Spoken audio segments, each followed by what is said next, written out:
Good to see y'all this morning. If you got a Bible, go with me to Numbers chapter 11. Thought I was going to say Philippians, didn't you? But we're going to Numbers.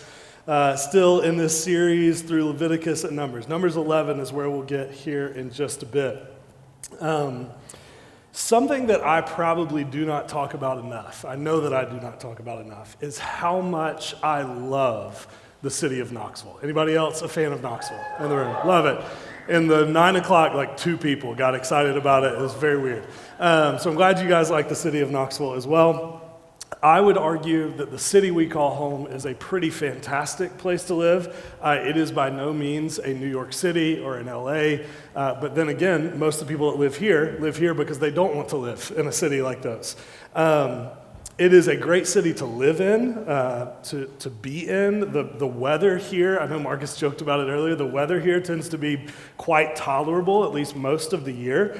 There are so many fun things to do, good places to eat, good places to drink, grab coffee, all of that. There's plenty of nature within immediate driving distance from the middle of our city to go enjoy at any time.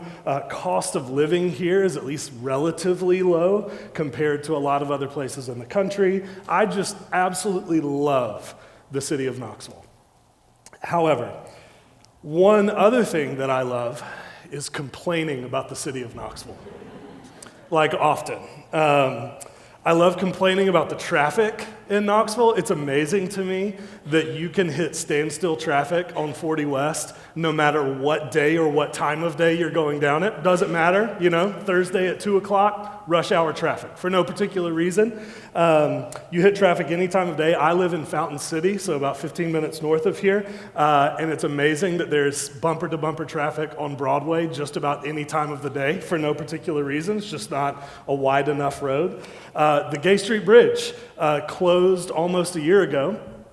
It took them that entire year to inform us that they are in fact never reopening it to traffic.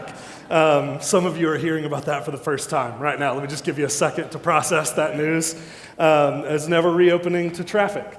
All the good restaurants that I like downtown are always too crowded and have too long of a wait, and the prices are too high. It sometimes feels like all my favorite bands bypass shows in Knoxville in favor of cities like Asheville and Chattanooga and Nashville. Somebody said amen. You feel me on that, right?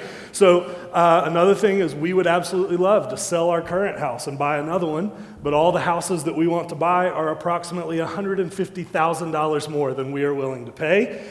They're not in the school zone that we want them to be in, and that's because people keep moving here from California and Texas and the Northeast and driving up all of our house prices because they buy houses in cash. Also, I should mention, if you're here from California or Texas, we love you. We're super glad that you're here. We love that you would move to this great city. If you could please tell none of your friends to follow you here, that would be great. We would appreciate that. But we do love you. We're super glad that you're here in our city. Also, I know I said the weather here is pretty great, but also, what's up with the weather, you guys? I mean, it's snowing one week, and then it's 60 degrees the next week, and then it's snowing again when nobody wants it to snow because they're just trying to have one full week where their kids go to school every day and they can get some work done, and they're very frustrated by it. I mean, I don't feel that way, but you guys probably do. And it is just a nightmare sometimes how the weather works around here. Does anybody else find themselves complaining about those sorts of things fairly often? Okay, few honest people in the room. Does anybody find themselves complaining about additional things on top of those fairly often? So I want you to know this is a safe place. You're safe here. The truth, I think, is that complaining can sometimes feel like one of the easiest things for us to do as human beings. Complaining can also feel like one of the easiest ways to bond with other people. When we don't know what to talk about with someone we don't know, sometimes we just default to complaining about work, or complaining about the weather, or complaining about traffic, or complaining about our kids, or complaining about the economy, or complaining about politics on the left or the right, whatever side we happen not to be on is usually the problem, or more personal complaints, right? Complaints about our situation, or our relationships, or our lack of resources, complaints about how busy we are, or how bored we are, or how bored we are with how busy we are, or any of these things that we love to complain about on a fairly regular basis. In one form or another, I think complaining tends to be a pretty frequent form of social currency in our society. And it has been for a while. To be human, in many ways, is to complain, and sometimes to complain constantly. I would add that even for those of us that like to think we don't complain very much, I would imagine that we sometimes feel the urge to complain about people who do complain a lot, right? So today, I thought it would be fun for us to talk about all of that from the Bible.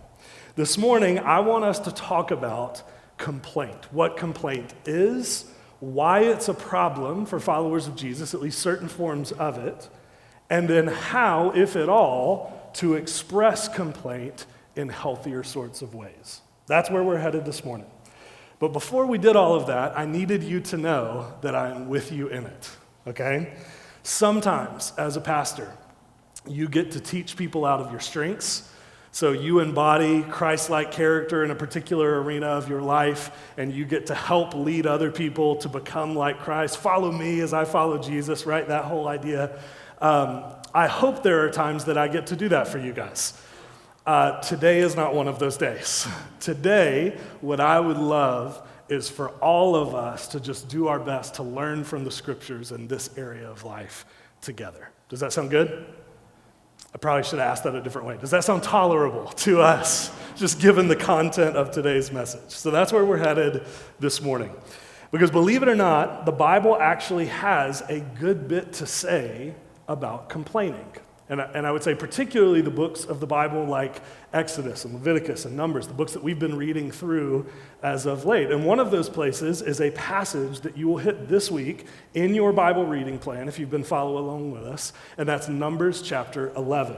So if you're newer to our church, what I mean by that is that we are doing something this entire calendar year called the Year of the Bible, where what we're doing is Monday through Friday, we are reading through the Bible together with a Bible reading plan.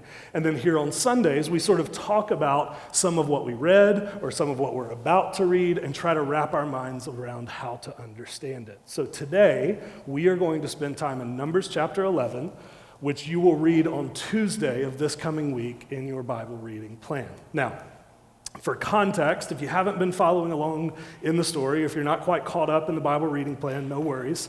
For context, at this point in the story of the Bible, God has given his people, the Israelites, instructions on how to build and decorate and utilize this elaborate tent known as the tabernacle.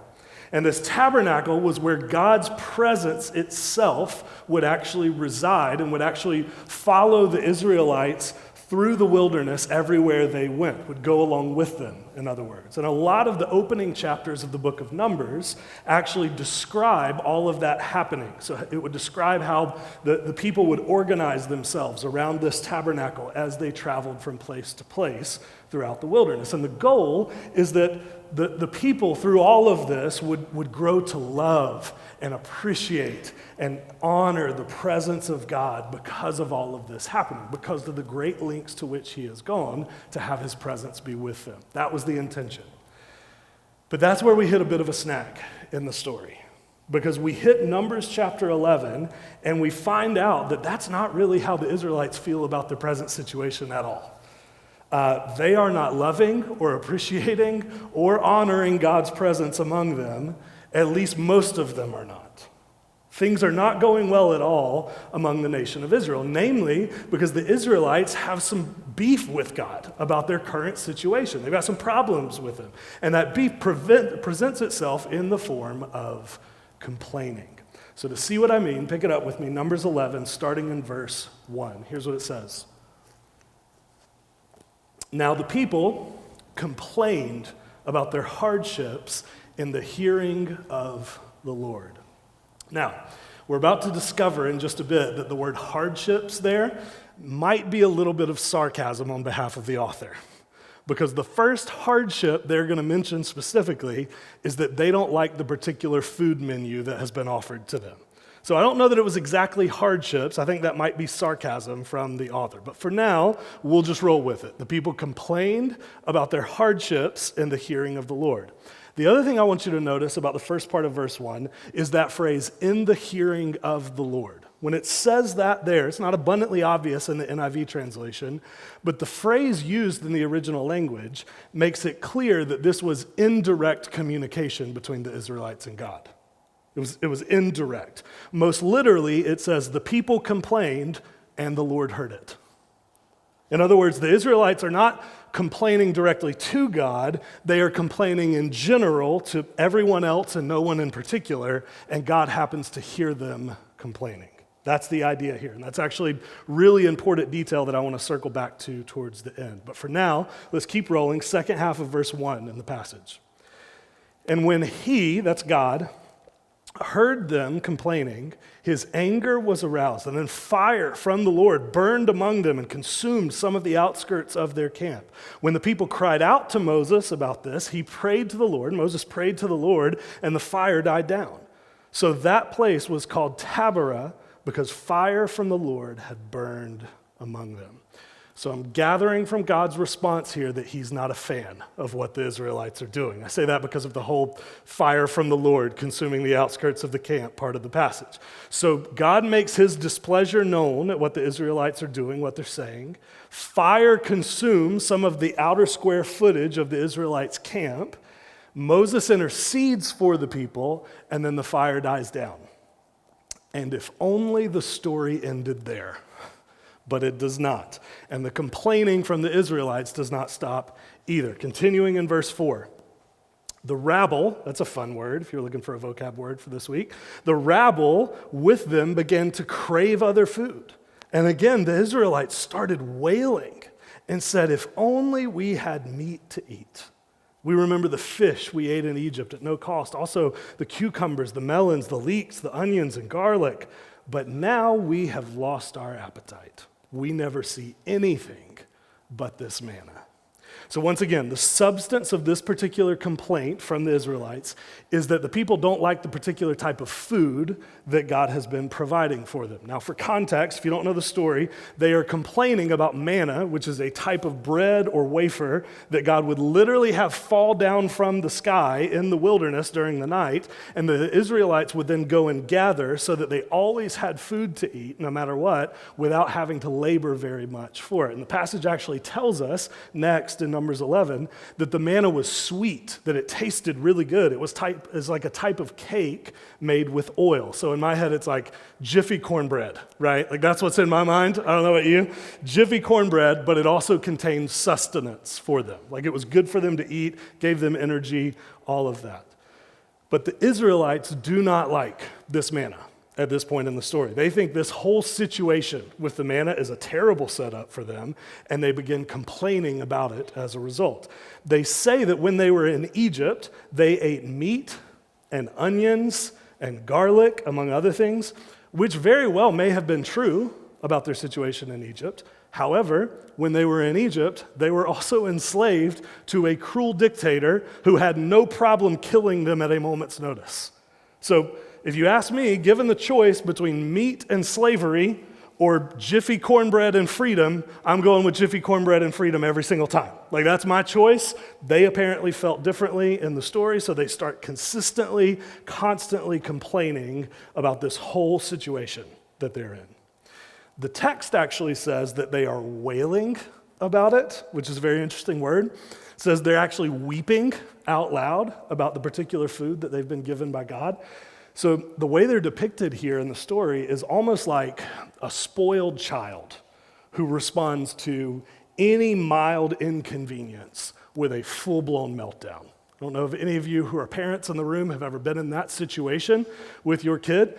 Last week, I kid you not, our 5-year-old, Nora, bless her heart, she fell on the ground and started screaming for 10 minutes because we gave her a jumbo-sized marshmallow to eat instead of a large marshmallow to eat. Just for clarity, jumbo is bigger than large, but it was not what she wanted, and she let us know it for approximately 10 minutes. That's the vibe here with Israel, okay? That's the mood they're in at this point in the story. They are in full meltdown mode over the delicious sweet bread that God rained down out of heaven every single night for them after he rescued them out of oppression in Egypt. how rough they truly have it, right? I mean, maybe later we can take a moment of silence for the Israelites in this terrible situation. Let's look at the response, though, to all of this happening in the story. So skip down with me to verse 10 of Numbers 11. It says, Moses heard the people of every family wailing at the entrance to their tents. The Lord became exceedingly angry. So remember, in the scriptures, we're told that God is slow to anger, but that's different than saying he never angers. And here, he is provoked to anger. He is exceedingly angry at the spoiled response of the Israelites to his provision for them. And Moses was troubled, it says. Moses, asked the Lord, why have you brought this trouble on your servant? And by trouble there, what he means is this unbelievably whiny group of people that you've given me to lead. Why have you brought this trouble on your servant? Moses says. What have I done to displease you, God, that you put the burden of all these people on me? Did I conceive of all these people? Did I give them birth? Then somebody's getting the humor of this passage. Then why do you tell me to carry them in my arms as a nurse carries an infant? Moses, it would appear, is also picking up on the childish nature of the Israelites' complaint. Why did you ask me to do that, God, to the land that you promised on oath to their ancestors? Where can I get meat for all these people? They keep wailing to me, give me meat to eat. I cannot carry all these people by myself. The burden is too heavy for me, God. If this is how you are going to treat me, God, please go ahead and kill me, is what Moses says. If I have found favor in your eyes, and do not let me face my own ruin. Okay, so something really interesting just happened in that part of the passage, and I don't want you to miss it because it is easy to miss. How would you describe what Moses just did in this conversation that he had with God? What word that we've already been talking about this morning would you use to describe what Moses just did before God? Could you not fairly easily describe it as complaining? I mean, to me, that's exactly what it sounds like. The Israelites complain about food, and then Moses, their leader, turns around and complains to God about the people complaining about food. And Moses' complaint, I would add, is also similar to the Israelites' complaint in that it too is a tad dramatic, right? I mean, he just said, God, if you're going to make me lead this whiny group of people through the wilderness, why don't you just go ahead and kill me right now? That's a tad emo, right? Like he's exaggerating a little bit here for effect. But interestingly, and here's the part I want you to notice in the passage, what we're going to see next in the passage is that God's response to Moses' complaint is quite different than his response to the Israelites. His response to the Israelites, if you'll remember, is anger, right? He's frustrated by their complaining. But I want you to contrast that with what we're about to read about his response to Moses. Pick it back up with me at verse 16 in the passage. The Lord said to Moses in response, okay, bring me 70 of Israel's elders who are known to you as leaders and officials among the people. Have them come to the tent of meeting that they may stand there with you, Moses. I will come down and speak with you there, and I will take some of the power of the Spirit that is on you, Moses, and I will put it on them, the 70 elders. They will share the burden of the people with you so that you will not have to carry it alone. So God's response to Moses' complaint, as dramatic as the complaint itself was, is not anger, but rather provision. Did you see that in the passage? He tells Moses that he is going to empower 70 elders to carry the weight of leading this group of people alongside Moses. Now, just for a second, can you imagine at your place of employment if tomorrow morning you were told that there were 70 capable people being put in charge to help you shoulder the weight of your responsibilities? I mean, that's a game changer, right? That's what God provides for Moses here in the passage as a direct response to Moses' complaint towards God. The Israelites complain and they get anger. Moses complains and he gets provision. He gets help. So here's what I want to drill down on for our time this morning. What made the difference between those two types of complaint? What was it about the type of complaint that the Israelites offered that was met with anger and opposition from God? And what was it about the type of complaint that Moses offered that was met with understanding and supernatural kinds of provision for him? In short, today what I would love to do is see if we can establish sort of a theology of complaint, as it were, a functional theology of complaint. So when things in our lives are not going as we want them to, what type of complaining frustrates God? And what type of complaining is welcomed before God and even met with understanding and provision from him as a result? Does the question make sense that we're asking? Okay, that's what I want to see if we can discover this morning. So first, let's talk a bit about the complaint from the Israelites. Let's unpack that a little bit. What the Israelites do here in Numbers chapter 11, I think could actually be described with a more specific word than the word complaint. I think it could be described with the word grumbling. Grumbling is what they are doing. So grumbling is a word that is used throughout the Bible, and specifically in the context of the Exodus story that we're reading, to describe this constant, stubborn state of dissatisfaction rising up within a person. Today, we would use words like whining, or venting, or processing, which is what Christians call grumbling when they don't want to feel bad about doing it. One theologian, and I found this really, really helpful when I read it this week, one theologian described grumbling as, quote, a smoldering state of perpetual discontentment. I find that so helpful. A smoldering state of perpetual discontentment. Grumbling, in other words, is when you just can't seem to stop talking about all the things you don't like. Grumbling is a posture of the human heart that is perpetually unsatisfied with the current state of things in their life, which is then expressed in regular indirect complaint and murmuring around the clock. So it's, I don't like my job. I don't like my apartment. I don't like my house. I don't like my neighborhood. I don't like my neighbors. I don't like my hair. I don't like my clothes. I don't like my friends. I don't like my church. I don't like my life group. I don't like my paycheck. I don't like my coworkers. I don't like my situation. I don't like Knoxville's traffic or Knoxville's food scene or Knoxville's concert scene. You know, these sorts of things is what we're talking about. That's grumbling. It's a constant, smoldering state of discontentment at various aspects of our lives, nearly around the clock. Now, just to be abundantly clear here, grumbling is not the same thing as grieving. Grumbling is not the same thing as grieving. So the Bible makes it clear that as followers of Jesus, we can and should regularly grieve things about our world.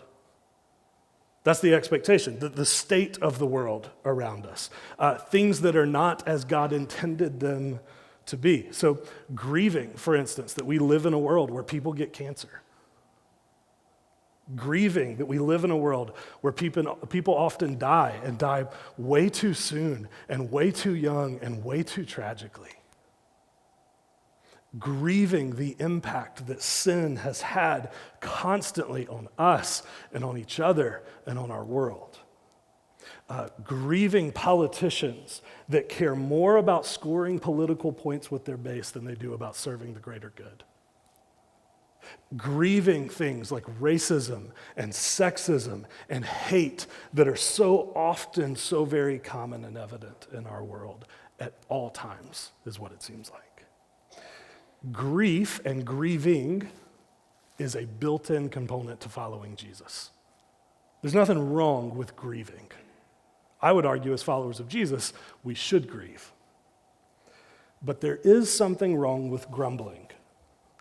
There are a lot of things wrong with grumbling, actually. So grumbling typically is far more selfish and self-oriented by its nature. Grumbling is less about how the world isn't what God wants it to be, and it's more about how our personal situation is not as we want it to be. Do you hear the difference between those two things?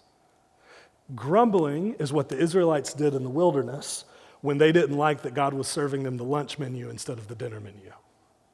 That's grumbling.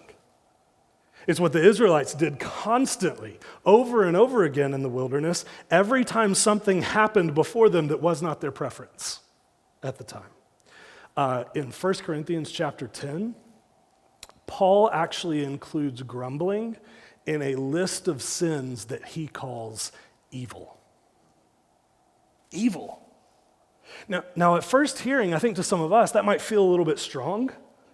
Like, we're thinking, okay, sure, grumbling is not like great to do, but evil? I don't know that it's evil. Scripturally, grumbling is described as evil.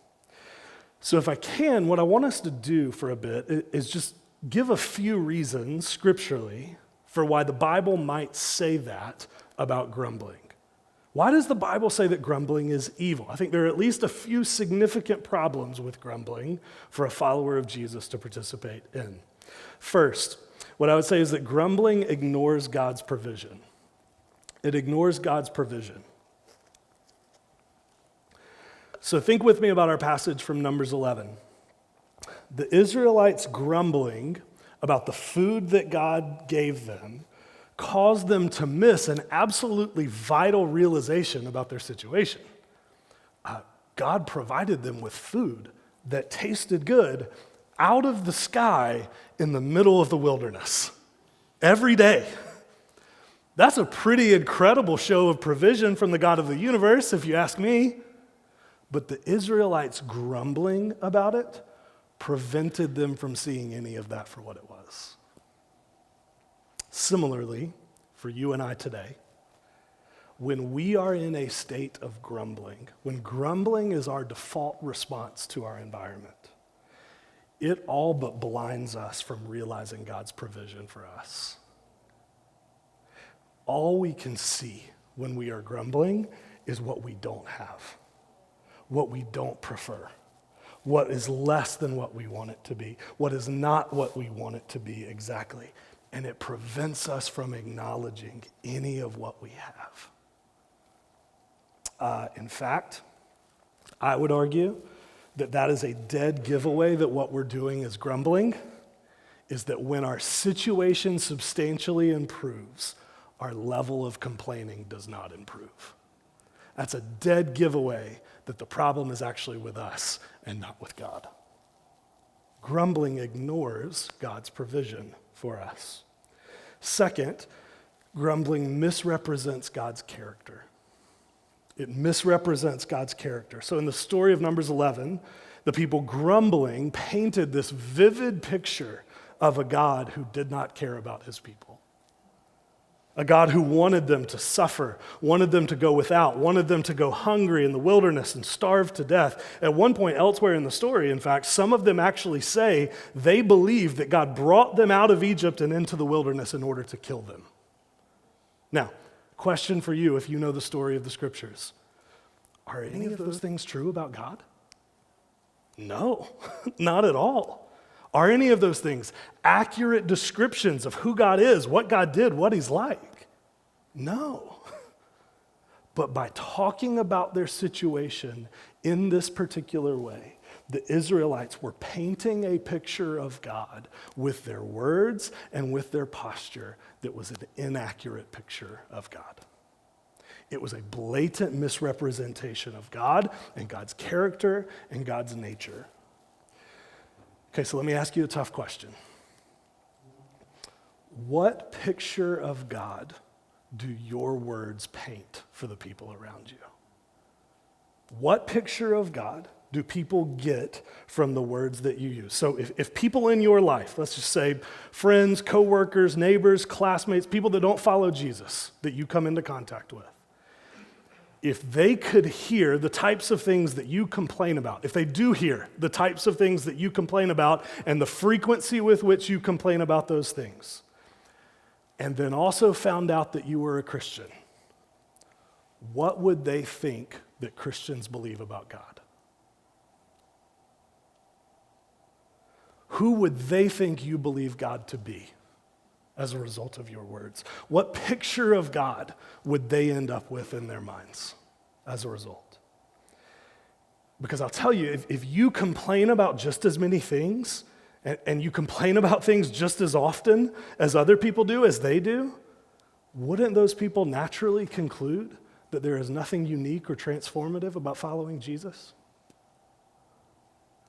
Wouldn't they be more inclined to conclude that following Jesus does not actually make any sort of tangible difference in a person's overall satisfaction with their life?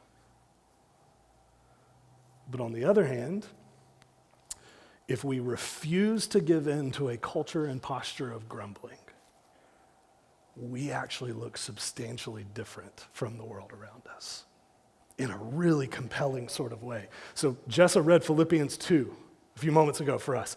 And there it actually says that by not grumbling and complaining, we shine like stars in the sky against a warped and corrupted generation.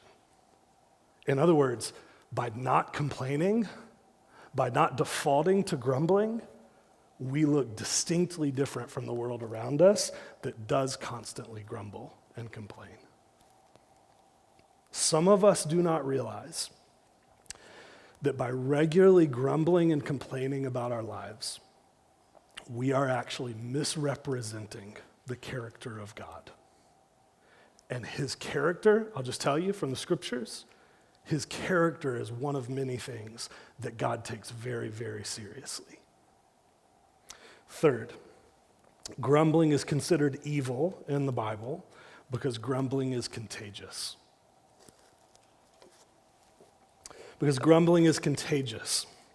So it's hard to know this for sure, but I would bet that in the story of the Exodus, it wasn't that the entire nation of Israel started grumbling at the precise same time in unison with one another, right? I would bet that's not how it went down. Rather, I would imagine it happened like it always happens in human communities. One person started grumbling about how terrible their situation was.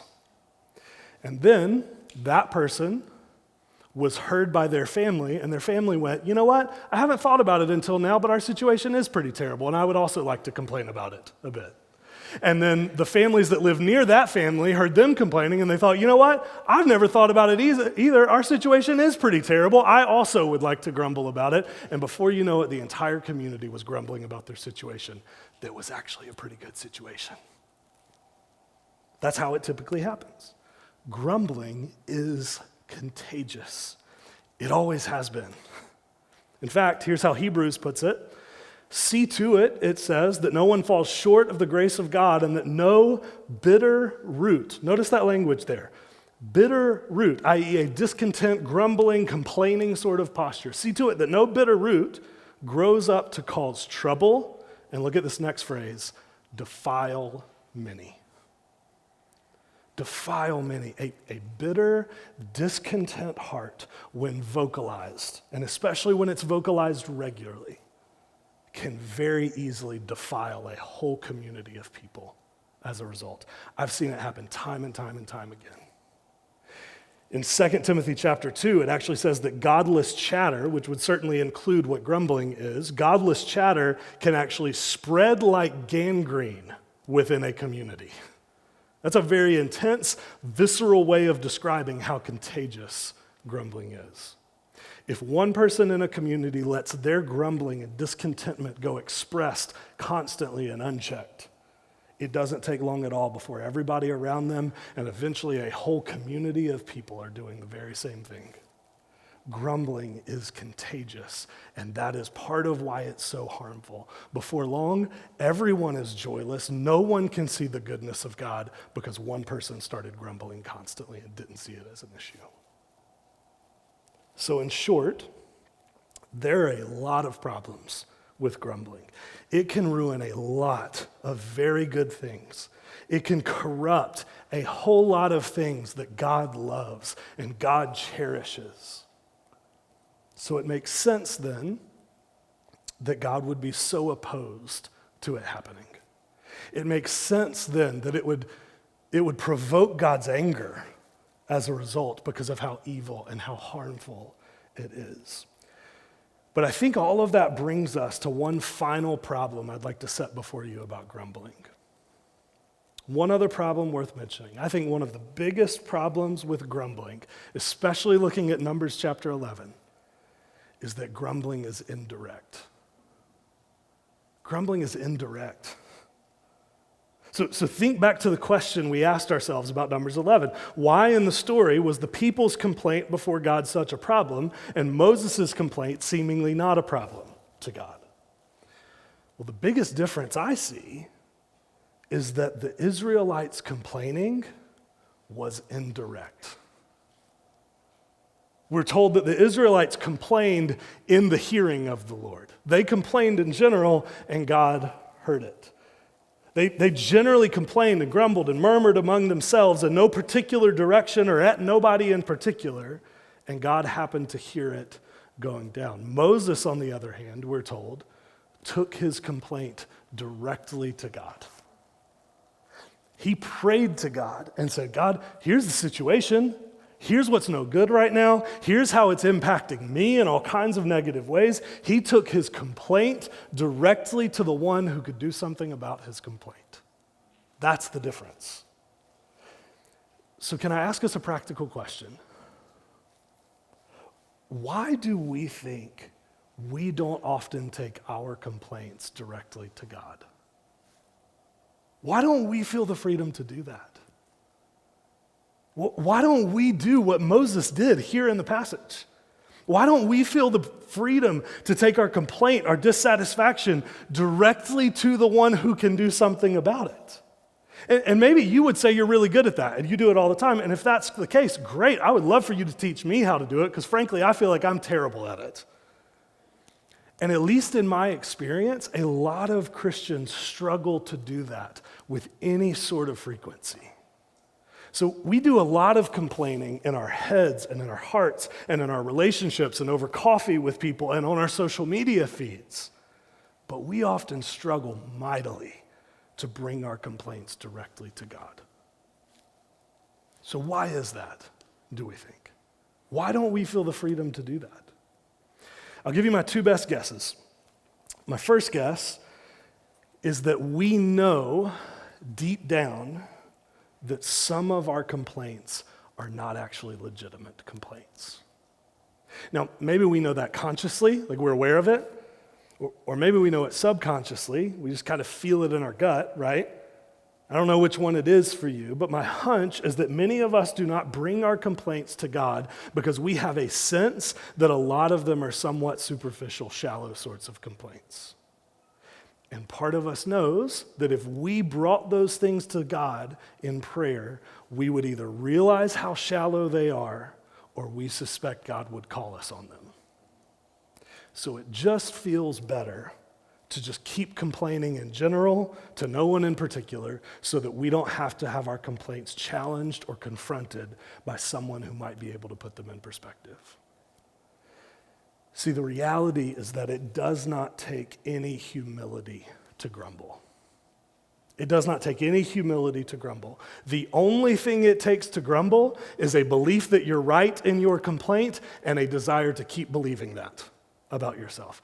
Proverbs 18 puts it very helpfully. It says, the one who states his case first seems right until the other one comes and examines him. It takes no humility at all to grumble. It just takes a confidence in the validity of your complaint.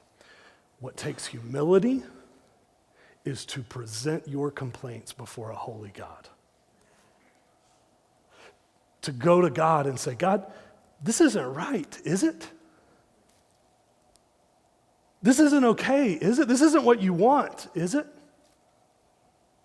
And then wait for God to give an answer. That takes patience. That takes humility. That's the first reason I think we don't take our complaints to God. The other reason that we don't bring our complaints to God, even our legitimate complaints, I think is because some of us don't realize that we can. I think some of us have just assumed, we've operated as if it is somehow unfitting or improper to bring any type of complaint or negative emotion before God. But I'll just go ahead and tell you from reading the scriptures, there are entire chapters, entire books of the Bible that would seem to teach us otherwise. From the very beginning, God's people have participated in something called lament, which is just a fancy way of saying bringing your complaints before God.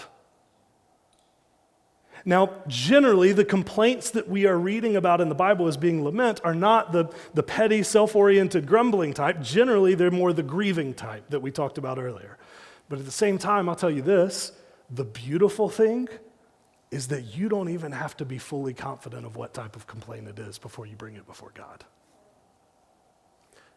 God is your Father, which means he can be trusted to sift through your lament and determine what is legitimate and what isn't, what to challenge you on and what to provide for you in.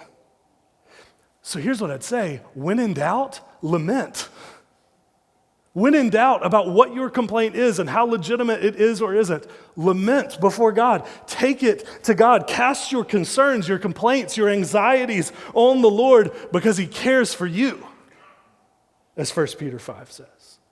And then, as you do that, part of that is having the patience and the relational awareness before God to wait and listen for what he has to say. He is faithful. He can be trusted to tell us what we need to know, to challenge us where we need to be challenged, to confront us where we need to be confronted, and also to provide for what only he can provide. So here's what I'd leave you with this morning. The reason that we have the freedom to do all of this is because of his son, Jesus.